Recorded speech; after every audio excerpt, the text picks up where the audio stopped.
મિત્રો આવા comedy video જોવા માટે અમારી ચેનલને લાઈક और સબસ્ક્રાઇબ કરો। બોલો શું દોરાવાનું છે? શું દોરાવાનું છે? તમારું નામ લખાવાનું છે હાથમાં. હાલો દોરી દઉં તો મારું નામ દોરો ને હક કોઈના હાથમાં દોડજો મારે ઘરવાળી છે અમે મારું કે નામ નથી અહીં હાથમાં દોડશે ને મને એમ લાગે કે મારું નામ દોર્યું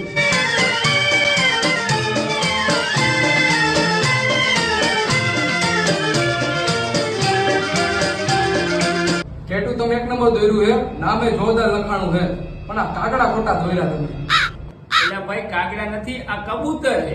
તો વાંધો ને મને એમ કે કાગડા છે આપણા આ તારા હાથમાં મારું નામ લખાવવાનું કારણ શું હું તમને બહુ વધારે પ્રેમ કરો છો એટલે મારા હાથમાં તમારું નામ લખાયું. આટલો બધો પ્રેમ કરસ મને તું હા, તારા પપ્પાની જમીન હે કેટલી બધી જમીન છે મારા પપ્પાની. મકાન હે કેવડું મોટું મકાન છે મારા પપ્પાનું. એના દસ્તાવેજ હે હા, તો એ દસ્તાવેજમાં મારું નામ લખાવ ને